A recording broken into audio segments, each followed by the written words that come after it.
Bonjour à toi qui, peut-être aujourd'hui, vit dans le ressentiment, dans l'apitoiement, dans la lésion, dans le... peu importe, donc tu vis mal. Pour un peu expliquer ce serait quoi? Lésion, ressentiment, apitoiement. Ben, une lésion, disons que c'est un peu comme les petites vagues qu'il y a sur ma peinture en arrière-plan. Ça, c'est des petites vagues et c'est pas dangereux. Il s'agit de bien les prendre. Puis le capitaine, il joue bien avec les vagues, ces petites vagues-là. Le ressentiment, lui, c'est lorsque le vent se lève et les vagues deviennent beaucoup plus importantes. Et c'est là le danger. C'est quand les vagues sont de plus en plus importantes, on a de moins en moins de solutions, on a de moins en moins de contrôle sur la situation, sur l'événement. Et là, on va être appelé à se trouver je dirais, des raisons, des justifications qui vont nous dire, ben oui, mais c'est pas de ma faute, s'il avait changé, si le vent s'était pas levé, si, plein de si. Et toutes ces si-là, il faut, moi, que je le trouve de bonnes raisons pour me dire que je suis correct. Donc, je vais en vouloir au vent. Je vais en vouloir à température qui n'avait pas prévu les vents. Je vais dire, c'est pas drôle, j'ai un beau bateau, puis je ne suis même pas capable de m'en servir parce qu'ils vendent trop les vagues. Donc, je vais faire de l'apitoiement. Je vais être déçu. Je vais faire du piteux-pitou un peu. Et ça fait quoi chez moi? Ça fait une personne qui est mal à l'aise, qui est mal de vivre, qui a un mal intérieur et qui a de la difficulté à bien s'adapter à son environnement. Donc, pour franchement bien vivre malgré les grands vents, c'est de trouver un moyen d'être bien malgré. C'est de trouver du positif, encore une fois, dans cette température. Le positif est toujours là, si je veux bien m'en servir.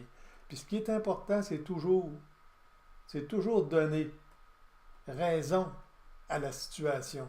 De toute façon, la situation, elle est là. Je ne peux rien contre elle. Je vais donc trouver le moyen d'être bien malgré cette situation qui me déplaît. Parce que sinon, je vais commencer à haïr cette température-là, je vais commencer à haïr le vent, je vais commencer à haïr les gens qui ont mal prévu cette température-là. Et c'est comme ça dans mon quotidien. Il y a quelqu'un qui va avoir trop, il va dire de quoi qui ne me fait pas. Je vais trouver des raisons pour lui déplaire. Je vais amplifier des situations avec cette personne-là pour me donner raison de dire qu'il n'est pas correct. Pourquoi il fait ça? Moi, il me semble que je fais bien ce que j'ai à faire. Et là, je vais tourner ça en apitoiement, c'est sûr. Parce que pauvre petit moi qui fait tous ses efforts pour qu'il soit bien, pour qu'on soit bien au bureau, pour que le couple y aille bien. Il y a encore de quoi qu'il ne fait pas. Comment ça se fait? Comment ça se fait? Puis comment ça se fait encore une fois? Puis dans le temps que je me dis comment ça se fait, ben j'oublie de passer à l'action pour trouver des moyens de changer. On se rappelle, j'ai déjà parlé du pourquoi pas. Donc on revient encore à ça pour le ressentiment. L'importance, pourquoi je fais du ressentiment? Pourquoi pas?